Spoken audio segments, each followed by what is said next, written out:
결론적으로 한번 보면 미니지는 경영권을 찬탈할 수 있는 구조는 아니어 보입니다.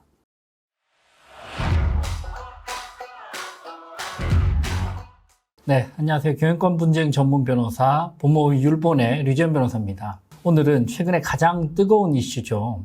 하이브와 어도 미니진 대표 간의 경영권 분쟁 사건이 많은 회자가 되고 있습니다. 사실 이 사안은 단순한 연예계 가십거리 차원을 넘어서 경영과 조직 관리, 그리고 지배구조 및 리더십 전반적인 부분에 있어서 여러 가지 생각해 볼 수 있는 거리들이 많은데요. 이번 사안에 있어서 팩트를 위주로 해서 경영권과 리더십적인 측면에서 한번 분석을 하나씩 한번 해보도록 하겠습니다.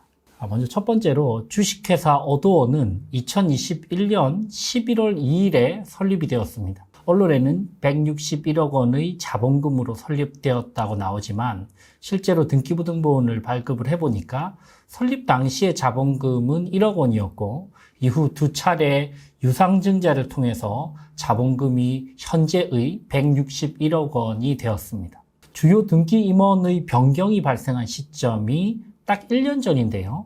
2023년 4월 25일입니다. 기존에는 이사회를 하이브 측 임원들이었죠. 이경준 하이브 CFO와 이창우 하이브 전략실장이 등기 임원으로 등재가 되어 있었는데 이들이 2023년 4월 25일에 사임을 했고요. 미니진 대표의 사단이죠. 신동훈 부대표와 김예민 크리에이티브 디렉터가 사내이사로 등기가 됩니다. 미니진은 애초부터 어도의 대표이사였기 때문에 등기상의 변동사항은 없었지만 2023년 1분기에 중요한 변동사항이 있죠. 어도의 지분 18%, 57만 3,160주를 약 11억 원의 콜옵션으로 매수를 하게 됩니다. 경영권 구조를 정리를 해보면 첫 번째, 주주총회 구성은 모회사인 하이브가 80%, 그리고 어도의 대표이사인 미니진이 18%, 그리고 어도 임직원들이 2%를 보유하는 구조고요. 이사회는 등기 임원이 전부 다 변경되면서 미니진 대표 그리고 미니진 사단 측이 또 2인의 이사들을 구성을 하고 있어서 이사회는 전부 다 미니진 측이 장악을 하고 있고 그리고 대표이사는 미니진 혼자 단독 대표로 구성되어 있죠. 상법상 공식적으로 인정되는 의사결정기구는 딱 세 가지이죠. 첫 번째 주주총회, 두 번째 이사회, 세 번째 대표이사인데요. 이번 갈등의 구조적인 취약점이 바로 이 지점에서 발생을 합니다. 하이브가 주주총회를 장악하고 있지만 이사회는 모두 미니진 측에 내어주었고요. 대표이사도 미니진이었기 때문에 경영권 분쟁 시에는 80%의 주식을 장악하고 있지만 즉각적인 대응이 어렵고 갈등을 증폭시키면서 사건을 키울 수 있는 구조라는 점이죠. 상법상 인정되는 세 가지의 의사결정 기구, 즉 주주총회, 이사회와 대표이사, 이 세 가지 의사결정 기구의 최고의 의사결정 기구, 즉 끝판왕은 어디일까요? 역시나 최고의 의사결정 기구는 주주총회입니다. 이유는 간단한데요. 주주총회에서 이사회의 구성원인 등기이사를 보통결의로 선임을 시키고 특별결의로 해임도 시킬 수 있고 그렇게 이사회를 장악하게 되면 이사회에서 또 대표이사를 선임 또는 해임을 시킬 수 있기 때문에 궁극의 의사결정기구는 역시나 주주총회라는 것이죠. 하지만 여기에 실무적으로 중요한 문제가 있습니다. 주주총회의 개최권은 이사회에 부여되어 있는데 이사회에서 단 한 명의 등기 이상도 확보하지 못한 하이브는 주주총회를 열 수 자체가 없다는 것이죠. 어쩔 수 없이 하이브는 법률사무소 김현장을 법률대리인으로 내용 증명을 보내서 미니진 대표이사의 사임 및 주주총회 개최를 요구를 했지만 법무법인 세종에서 대리를 하고 있는 어도어는 순순히 주주총회를 개최해 줄 리가 만무합니다. 그렇게 되면 사건은 소송전으로 갈 수밖에 없는 것이죠. 우리 상법은 3% 이상의 주주들에게 회의의 목적사항과 소집 이유를 적은 서면을 이사회에 제출해서 임시주총을 열어줄 것을 요청할 수 있고 그럼에도 불구하고 즉시 주주총회를 열어주지 않는다면 법원의 허가를 얻어서 임시주총을 소집을 할 수 있게 되어 있습니다. 여러분들, 이 사안에서 전반적으로 한번 살펴보시면 80%의 지분을 확보한 절대주주인 하이브가 이사회와 대표이사를 미니진 측에 전부 내어주면서 이렇게나 번거로운 절차를 거쳐야 비로소 자회사의 주총을 열 수 있게 되는 것이죠. 사건을 여기서 복기를 한번 해보면 하이브가 만든 레이블별 자회사 관리에 구조적으로 매우 취약한 부분들이 발견이 됩니다. 첫 번째, 주주총회를 장악했지만 이사회와 대표이사는 모두 내어주는 이런 구조는 갈등에 취약할 수밖에 없다는 것이고요. 두 번째, 이사회를 구성하는 등기이사에 기존에 있었던 하이브 측 임원들을 사임시킬 것이 아니라 그들을 그대로 두고 미니진 측의 사단을 추가하는 것이 오히려 더 낫지 않았을까 생각이 됩니다.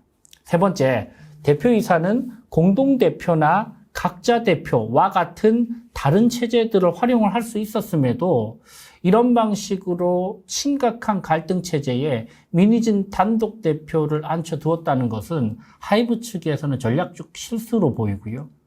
네 번째, 주주관 계약서를 썼다고 양쪽에서 인정을 하고 있는데 만약에 하이브가 다시 주주관 계약서를 썼다면 대주주의 요청 시에는 14일 이내에 주주총회를 즉시 소집해야 한다는 조항도 반드시 삽입을 해두었었어야 합니다. 미니진 측에서도 사실은 뼈아프기는 마찬가지이죠. 첫 번째, 18%의 지분권만을 확보하고 있기 때문에 근원적으로 미니진은 하이브에 끌려다닐 수밖에 없는 구조라는 것이죠.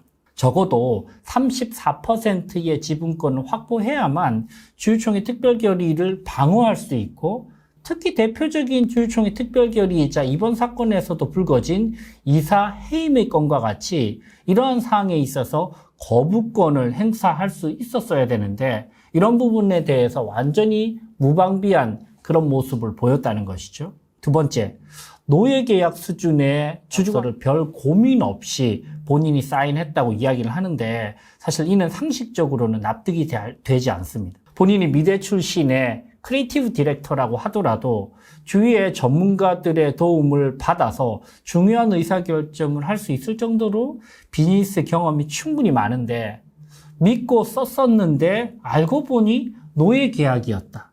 이런 말들은 사실 법원에서는 전혀 인정이 될 수 없는 그런 변명거리에 불과하다는 말이죠. 결론적으로 한번 보면 미니진은 경영권을 찬탈할 수 있는 구조는 아니어 보입니다. 주주총회 18%의 지분권을 확보하고 있는 소수 지분권자가 주주관 계약서까지 묶여있는 이런 상황에서 모회사를 상대로 경영권을 뺏는다? 이것은 사실 현실적으로는 쉽지 않아 보입니다.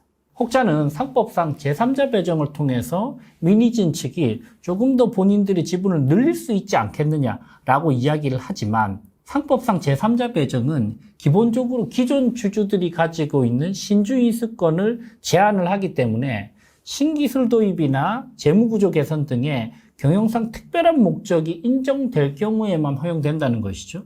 근데 어도 같은 경우에는 신기술을 도입할 수 있는 상황도 아니고 그리고 작년 기준으로 영업이익이 거의 300억 가까이 났기 때문에 재무구조 개선 등의 목적이 인정되지도 않을 것입니다. 하이브는 경영권 찬탈 그리고 업무상 배임 프레임을 씌워서 미니진을 아주 공개적으로 비난을 했죠. 한편으로 생각을 해보면 시총 8조가 넘는 그리고 전 세계적인 글로벌 아티스트인 BTS를 보유한 회사가 이런 방식으로 언론 플레이를 하면서 사건을 풀어나간다는 것이 저로서는 사실 잘 납득이 되지 않고 이를 암묵적으로 김앤장이 동의를 했다는 것도 사실 저는 잘 동의가 되지 않습니다. 시간이 걸리더라도 역시나 이렇게까지 중대한 사항이라면 물밑에서 사건을 풀어나가야 되지 않았나 라는 생각이 들고요. 제가 보기에는 하이브는 그들이 가진 자본력과 인지도를 과대평가했고 그리고 미니진 개인을 너무나 과소평가했습니다. 특히 이런 위기의 순간 모회사와 자회사를 연결해주는 양측으로부터 신뢰받는 메신저가 부재한 것이 제가 보기에는 너무나 뼈아픈 포인트인데요. 적어도 현재의 하이브의 박지원 대표이사는 그런 메신저는 그런 신뢰받을 수 있는 메신저로 보이지는 않는 상황입니다. 한편으로는 그만큼 하이브가 미니진 개인의 존재감을 크게 생각한다는 것을 알 수 있는데 시스템도 지분권도 자본력도 상대적으로 밀리는 미니진 개인의 전투력은 사실 놀라울 수준으로 상당했습니다. 그녀는 하이브를 상대로 어떤 구조를 만들어냈냐. 골프 치고 기사 딸린 차나 끄는 계저씨와 열리라는 노예 직장인의 구조를 만들어냈고 이런 프레임으로 대중에게 다가가면 대중들은 열리라는 노예 직장인들에 열광할 수밖에 없는 것이죠. 그녀가 언급한 노예 계약이라는 강력한 키워드를 한번 생각을 해보면 아마도 자신의 지분 18%의 일부에 대한 지분 양도 제한 그리고 경업 금지 의무 조항이 수년간 걸려 있다는 부분을 지적하고 있는 것으로 보이는데 사실 그 정도는 업계에서는 노예 계약이라고 불릴 정도는 아니란 말이죠. 그렇기 때문에 그녀가 활용했던 이 노예 계약이라는 자극적인 키워드는 하이브가 활용한 경영권 찬탈, 업무상 배임의 키워드, 즉 프레임에 우리가 대응하기 위해서 노예 계약이라는 자극적인 단어를 활용을 해서 그 프레임을 깨뜨리려는 시도가 아닌가라는 생각이 듭니다. 하지만 일시적인 대중들의 감정과 그리고 관심들은 제가 보기에는 그렇게 오래 가지는 않는단 말이죠. 앞으로 주주간 계약 그리고 배임행령 고소고발 가지고 끊임없이 올가매고 치밀하게 공격이 들어올 하이브의 2단계 전투에 있어서 과연 미니진 개인이 이를 평정심을 유지하면서 그리고 장기적으로 아주 전략적이고 치밀하게 대응할 수 있을까라는 의구심도 듭니다. 자, 총평을 한번 해봅니다. 제가 생각하기에는 모두가 다 잃었고 모두가 다 진 게임이죠. 성공적인 협상이라고 하면 원하는 결과도 얻고 그리고 사람도 얻는 것을 저는 성공적인 협상이라고 생각을 하는데 결국은 결과도 잃고 사람을 잃었기 때문에 결국 모든 것을 양쪽 다 잃은 아주 실패한 그런 케이스라고 저는 생각을 합니다. 그리고 한 가지 안타까운 부분은 그 어디에서도 어른들의 대화는 없었다는 것이죠. 자의식의 과잉으로 충만된 어른들의 살벌하고 아주 추한 그런 기싸움에 벌벌 떨고 있었을 뉴진스, 그리고 아일릿, 그리고 르세라핌, 또 뜬금없이 갑자기 소환된 에스파 등이 사실 가여울 뿐입니다.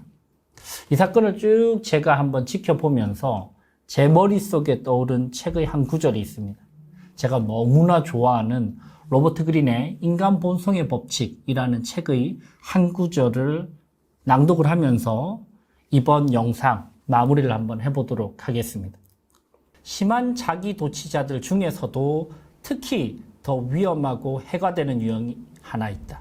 그들이 상당한 수준의 힘을 손에 넣기 때문인데 바로 자기 도취적 리더이다. 종종 이들이 사업가가 되는 경우도 있다. 카리스마와 능력으로 추종자들을 끌어들여 회사를 창업하는 것이다. 이들은 창의적 재주를 갖고 있을 수도 있다. 그러나 이들 유형의 리더는 결국 내면의 불안정함과 혼돈이 그들의 회사나 집단에도 반영되기 마련이다. 이들은 짜임새 있는 조직이나 회사를 만들지는 못한다. 모든 게 반드시 본인을 거쳐가야 한다.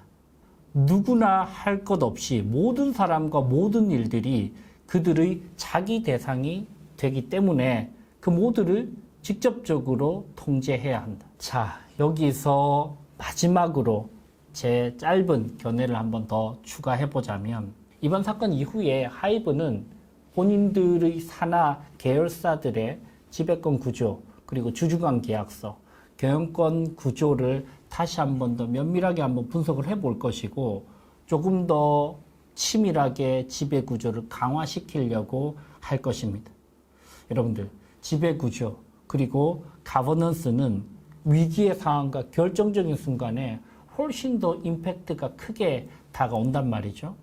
여러분들 이번 케이스를 통해서 전반적인 경영권과 그리고 주주의 권한 그리고 리더십에 대해서 한번 생각해 보셨길 바랍니다.